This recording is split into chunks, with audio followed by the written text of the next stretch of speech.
ఇక అలాగే ఎన్నికల ముందు ముక్కుపచ్చలారినటువంటి బాలిక 2017 ఆగస్టు మాసంలో క్రూరంగా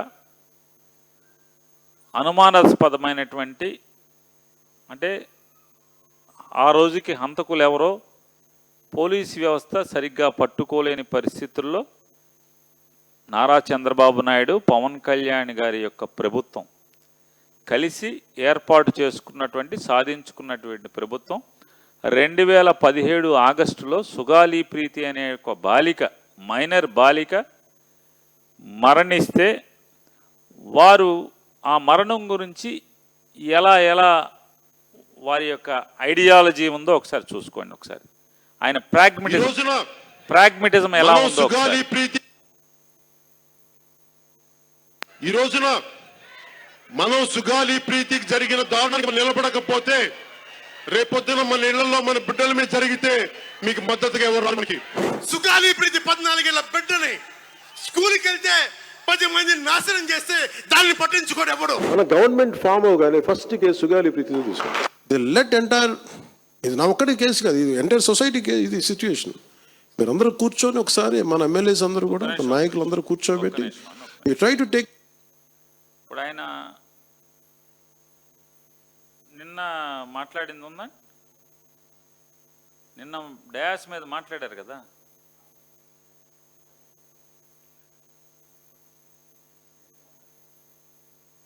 ఇప్పుడు గారి దృష్టిలో చేతిలో ఉంటుంది కాబట్టి చూసాం. చూడండి ఒకసారి.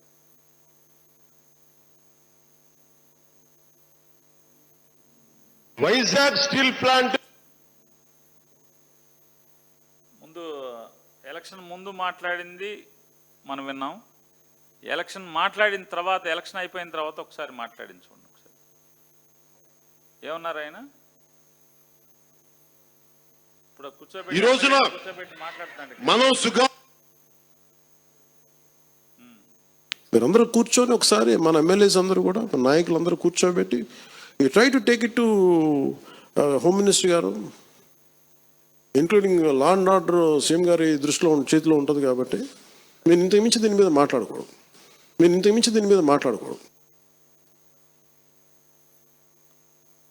వాస్తవంగా నిన్న కూడా మాట్లాడారు ఆయన. అంటే నిన్న కాక మొన్న 2 రోజుల క్రితం వైజాగ్లో మొదటి రోజు మాట్లాడారు. ఏం మాట్లాడారు అనేది అది కూడా చూపిస్తాను మీకు. అంటే సుగాలి ప్రీతి కేసు ఇంకేముంది, పళ్ళున్న చెట్టుకే రాళ్ళు పడతాయి. సుగాలి ప్రీతికి 5 ఎకరాల, వాళ్ళ అమ్మ నాన్నకి 5 ఎకరాల పొలం ఇచ్చాం మనం, 5 సెంట్లు ఎంతో ఇళ్ల స్థలం ఇచ్చాం మనం, అలాగే వాళ్ళ నాన్నకి గవర్నమెంట్ ఉద్యోగం ఇచ్చాం. ఇదంతా మనం కదా ఇచ్చింది, మన పోరాట ఫలితం కదా. జగన్మోహన్ రెడ్డి గారు సుగాలి ప్రీతికి ఇవన్నీ ఇచ్చారు. మనం పోరాటం చేయకపోతే జగన్ ఇచ్చేవాడా? మనం ఇప్పిస్తే మన మీదకి వాళ్ళ సుగాలి ప్రీతి వాళ్ళ అమ్మ యుద్ధం చేస్తుంది, మన అల్లరి చేస్తుంది, మన మీద రాళ్ళు వేస్తుంది అని చెప్పని పవన్ కళ్యాణ్ గారు వైజాగ్లో మాట్లాడారు. ఒకసారి మీరు గమనించండి. ఒకసారి ఆయన మాట్లాడింది ఎప్పుడు? సుగాలి ప్రీతి గురించి ఎన్నికల్లో. సుగాలి ప్రీతి గారు మరణించింది 2017 ఆగస్టులో. అంటే ఆవిడ హత్యమార్చింది, సుగాలి ప్రీతి అనే బాలికని హతమార్చింది 2017 ఆగస్టులో. దాంట్లో ముద్దాయిల్ని, ఆ స్కూల్ కరెస్పాండెంట్ని, వాళ్ళకి సంబంధించిన మిగతా వాళ్ళని 2017 సెప్టెంబర్లో అరెస్ట్ చేశారు. 2017 అక్టోబర్లో వాళ్ళందరికీ బెయిల్ వచ్చింది. ఏమని బెయిల్ వచ్చింది? ఈ డిఎన్ఏ రిపోర్ట్స్ కొరిలేట్ అవ్వట్లేదు, అంటే ఆ హత్యాస్థలంలో ఉన్నటువంటి రక్తపు మరకలా లేకపోతే ఏం దొరికినాయో ఆధారాలు, లేదా తర్వాత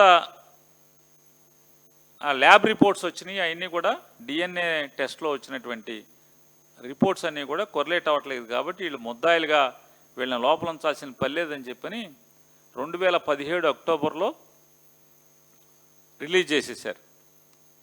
రిలీజ్ చేస్తే ఆయన మాట్లాడింది ఎప్పుడు నిజంగా జగన్మోహన్ రెడ్డి గారి మీద సుగాలి ప్రీతి గారి మరణం గురించి పోరాటం చేసి జగన్ గారిని భయభ్రాంతికి గురి చేసి రాజకీయ ఒత్తిడికి లోను చేసి ఆయన్ని ఇప్పించాడు అనుకుంటే ఆయన పోరాటం ఎప్పుడుది? ఎన్నికల ప్రచారంలో. కావాలంటే ఒకసారి మళ్ళీ పెట్టండి ఒకసారి. అది మొత్తం అంతా కూడా పక్కన ఎన్నికల అభ్యర్థులే వాళ్ళందరూ, పెమ్మసాని చంద్రశేఖరు వీళ్ళందరూ పక్కన నుంచో పెట్టుకుని మాట్లాడతాడు ఆయన. ఆ ఎన్నికల ప్రచారంలో సుగాలి ప్రీతి గురించి గొంతు చించుకుని అరిచి కేకలేసి ఇవాళ ఏం మాట్లాడుతున్నారు ఆయన? వాళ్ళందరికీ ఆవిడికి నేనే న్యాయం చేసేసానన్నాడు. ఆ రోజు ఏం చెప్పాడు? 100 రోజుల్లో నేను సిబిఐ చేత ఎంక్వైరీ చేయిస్తా అన్నాడు. ఆల్రెడీ జగన్మోహన్ రెడ్డి గారి ప్రభుత్వం ఏదైతే వారి తండ్రి గారికి ప్రభుత్వ ఉద్యోగం ఇవ్వటం 2022లో, అలాగే వారికి 5 ఎకరాల పొలం ఇవ్వటం, ఇంటి స్థలం ఇవ్వటం, ఇవన్నీ చేయటమే కాకుండా సిబిఐకి కూడా అయ్యా ఈ కేసుని సుగాలి ప్రీతి అనేటువంటి బాలిక యొక్క ఘోరమైన హత్యని మీరు సిబిఐ ఎంక్వైరీ చేయండి అని కూడా రాష్ట్ర ప్రభుత్వం వారిని కోరటం జరిగింది. మరి సిబిఐ అంటే మోడీ గారు మీ చేతిలోనే ఉన్నారు కదా, అమిత్ షా గారికి మీరు ఎక్కడి నుంచైనా ఫోన్ చేసి మాట్లాడగలరు కదా. సుగాలి ప్రీతి గారి కేసుని సిబిఐ టేకప్ చేసేట్టుగా మీరు ఎందుకు ప్రయత్నం చేయరు? ఇక దాని గురించి ఎక్కువ మాట్లాడినని చెప్తూ నిన్న వైజాగ్లో మొన్న ఏం మాట్లాడతారు? గత ప్రభుత్వం అంటే జగన్మోహన్ రెడ్డి గారి ప్రభుత్వం సాక్ష్యాధారాలని ధ్వంసం చేసింది అని చెప్పని మాట్లాడతారు. ఎంత కిరాతకం ఇది! పాపం కదా? మీరు సనాతని కదా, అందులో మామూలు సనాతని కూడా కాదు కదా, అన్అపాలజెటిక్ సనాతని కదా. మరి పాపం ఉండదా? పాపం చుట్టుకోదా? ఇంత పాపం మాటలు మాట్లాడితే మీ ప్రభుత్వంలో మీరు చంద్రబాబు నాయుడు గారు కలిసి ఏర్పాటు చేసుకున్నటువంటి ప్రభుత్వంలో మీ ప్రభుత్వంలోనేమో సుగాలి ప్రీతి గారి కిరాతక హత్య జరుగుతుంది. మీ ప్రభుత్వంలోనే ముద్దాయిలు అరెస్ట్ కాబడి కోర్టులేమో సరైన సాక్ష్యాధారాలు లేవు, డిఎన్ఏ రిపోర్ట్లు కొరిలేట్ అవ్వట్లేదని చెప్పి వాళ్ళని వదిలేస్తారు. 2019లో తర్వాత వచ్చినటువంటి ప్రభుత్వం జగన్ గారి ప్రభుత్వం ధ్వంసం చేసిందని ఇవాళ మాట్లాడతారా? ఎన్నికల ప్రచారంలోనేమో సుగాలి ప్రీతి మరణాన్ని సిబిఐ చేత ఎంక్వైరీ చేస్తాను, న్యాయం చేస్తాను, 100 రోజుల్లో ఫైల్ మీద సంతకం పెడతానని చెప్పి మాట్లాడిన వాళ్ళు ఇవాళ ఆ తల్లిని ఆక్రోశంతో మీ చుట్టూ అంటే వికలాంగురాలైనటువంటి ఆ తల్లిదండ్రులు మీ ఆఫీస్ చుట్టూ మీ ప్రభుత్వం చుట్టూ తిరగటాకి ఆపసోపాలు పడి వాళ్ళు చిక్కి శల్యమైపోయిన పరిస్థితి, అంటే మానసికంగా కుంగిపోయిన పరిస్థితి వాళ్ళదైతే కనీసం మీరు అపాయింట్మెంట్లు ఎవరు, కలవరు, వారికి న్యాయం చేయరు. జగన్ గారు చేసిన న్యాయాన్ని మీ ఖాతాలో వేసుకునే ప్రయత్నం, దాన్ని ఏ ఇజం అంటారు? పవన్ కళ్యాణ్ గారు ఏ ఇజం అంటారు చెప్పండి? అదే ఏమి ప్రాగ్మాటిజమా ఏంటది? ప్రాగ్మెటిజం అని చెప్పి నేను చెప్తున్నారు కదా. ప్రాగ్మెటిజం ఇదేనా ప్రాగ్మెటిజం అంటే? పాప సుగాలి ప్రీతి ఏది మొన్నటిదా అండి? మొన్నలేండి, నేను మొన్న చేయండి ఒకసారి. పాప సుగాలి ప్రీతి ఇష్యూ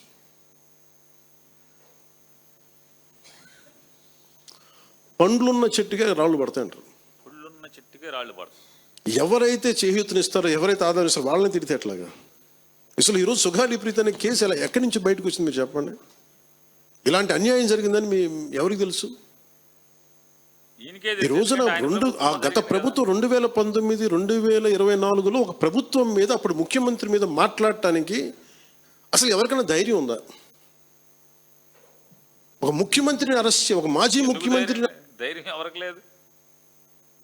ఆ టైంలో అరెస్ట్ చేస్తే తిట్టారు. అయ్యన్న పాత్రుడు బూతులు తిట్టాడు. పార్టీ ఆఫీసులో అది ఎవరో పట్టాభి, ఏదో పట్టాభి అంటారు, ఆ పట్టాభి ఎన్ని బూతులు తిట్టాడు. అసలు తిట్టనోడు ఎవడున్నాడు? ఆంధ్ర రాష్ట్రంలో రాజకీయాల్లో అత్యంత లోకుగా తెలుగుదేశం పార్టీ, జనసేన పార్టీ పచ్చి బూతులు తిట్టింది జగన్మోహన్ రెడ్డి గారిని తప్పితే ఇంకెవరిని తిట్టారు? ఈయన తప్పితే, ఈ పోటుగాడు తప్పితే ఈయన ఎవరు తిట్టారు జగన్ గారిని అంటున్నారు. తిట్టనోడు ఎవడున్నాడు అసలు? తిట్టనవాడు ఎవడున్నాడు జగన్మోహన్ రెడ్డి గారిని? రావడానికి ఎవరు లేరు రోడ్ల మీద. అలాంటి పరిస్థితుల్లో ఓడిపోయి 2 చోట్ల ఓడిపోయి ఉన్న ఒక ఎమ్మెల్యే వాళ్ళ పార్టీకి వెళ్ళిపోతే ఏ మానసిక స్థైర్యం, ఏ ధైర్యం, ఏది ఉంటుంది చెప్పండి ఎవరికైనా? మరి అలాంటి సమయంలో నేను ఒక తల్లి పడ్డ వేదన తీసుకున్నాను. నాకే సరదానా 2 లక్షల మంది జనం మధ్యలో నడుచుకుంటూ వెళ్ళి ఆ సమస్యను హైలైట్ చేసి వాళ్ళు సిబిఐకి ఇచ్చారు. సిబిఐకి ఇస్తే మన ఇంటర్నల్ పేపర్ వర్క్ మనకి ఎలా తెలుస్తుంది? ఇంటర్నల్ పేపర్ వర్క్ వాళ్ళు ఇస్తే వాళ్ళు ఏంటంటే జీవో రిలీజ్ చేశారు, మా దగ్గర నుంచి వెళ్ళింది కానీ ఎక్కడికి వెళ్ళాలో అక్కడి నుంచి ప్రొసీడ్ చేయాలి, అక్కడ ఆపేశారు. హోంశాఖ నుంచి వెళ్ళింది సెక్రటేరియట్లో ఎక్కడో నెక్స్ట్ ఫైల్ ఢిల్లీకి వెళ్ళాల్సిన అక్కడ ఆపేశారు. మేము హోంమంత్రికి మేము సిబిఐకి పంపిస్తున్నాం, పంపించేసాం అంటే లెటర్ చేశారు, లాక్ చేసి లాకర్లో పెట్టారు. ఇది జరిగింది. ఈ ప్రాసెస్లో ఏం చేశారు, వాళ్ళకి ఈ కేసు కొంచెం సెన్సిటివ్ కేసు కాబట్టి మీకు చెప్తాను. సుగాలి ప్రీతి, నేను ఎందుకు కొంచెం సున్నితంగా మాట్లాడాలి ఈ విషయం ఏదంటే, మీకు ఒక అన్యాయం జరిగినప్పుడు, ఎవరికైనా ఒక అన్యాయం జరిగినప్పుడు మనం ఏం చేస్తామంటే, నాకు ఆ వ్యక్తికి శిక్ష పడాలి, ఇంకింతే ఉండాలి. వాళ్ళు ఏం చెప్తున్నారంటే, ఎవరైతే ఈ వెనకున్నారో, మరి గవర్నమెంట్ ద్వారా వచ్చారు, గత ప్రభుత్వం ఎలా వచ్చారో, వాళ్ళు ఏం చేశారంటే, మనం పెట్టిన ఒత్తిడి, ఆ రోజు 2 లక్షల మంది మనం జనంతో తీసుకెళ్ళి అది నేషన్ వైడ్ ఇష్యూ అయ్యేటప్పటికి వాళ్ళు చేసింది ఏంటంటే, మనం చేసిన పోరాటం వల్లే ఎస్సీ ఎస్టీ అట్రాసిటీ కేసు బాధితులకు చట్ట ప్రకారం ఇచ్చే ప్రయోజనాలు, పరిహారాలు వారి కుటుంబానికి దక్కాయి. కర్నూలు రూరల్ మండలం దిన్నెదేవరపాడులో 5 ఎకరాల వ్యవసాయ భూమిని కేటాయింపబడింది. ఆ గ్రామం కర్నూలు నగరానికి 9 కిలోమీటర్ల దూరంలో ఉంది. ఈ రోజున మార్కెట్ వాల్యూ కనీసం ఎకరాకి, అది వాళ్ళు చెప్పడం మీరు క్రాస్ చెక్ చేసుకుని 2 కోట్ల వరకు ఉంటుందని చెప్తా ఉన్నారు. వీరి కుటుంబానికి కర్నూలు కార్పొరేషన్లో కల్లూరు వద్ద 5 సెంట్ల ఇంటి స్థలాన్ని కేటాయింపు చేసిన ప్రభుత్వం. సెంటు 10 లక్షల నుంచి 15 లక్షల వరకు ఉంటుంది. పాప 2 తల్లిదండ్రులకి రెవెన్యూ శాఖలో జూనియర్ అసిస్టెంట్గా ఉద్యోగం ఇవ్వడం అయింది. ఇది కాకుండా, ఇది మన పోరాటం వల్ల ఒత్తిడి పెట్టడంలో వచ్చినాయి. ఇవి కాకుండా నేను ఫస్ట్ టైం ఛార్జ్ తీసుకోగానే మొదట చెప్పిన మాట, పాపకి న్యాయం జరగాలి, ఏమేమి జరిగిందని సిఐడి చీఫ్ని నేనే తెలియజేశాను. డీజీపీ గారికి పంపించాను, అప్పుడు డీజీపీ గారికి తిరుమలరావు గారు, అలాగే సిఐడి అధికారులకు చెప్పాను, ఉన్నతాధికారికి, హోమ్ మినిస్టర్ గారికి చెప్పాం. ఇవన్నీ చెప్తే పోలీసు సిఐడి వాళ్ళు చెప్పింది ఏంటంటే, అసలు అప్పట్లోనే ఎవరైతే దీని వెనక కుట్ర వెనక ఉంది ఇవన్నీ చెప్తున్నారో, ఏ డిఎన్ఏ తారుమారు చేశారు. ఎలా తారుమారు చేసి ఉండాలి?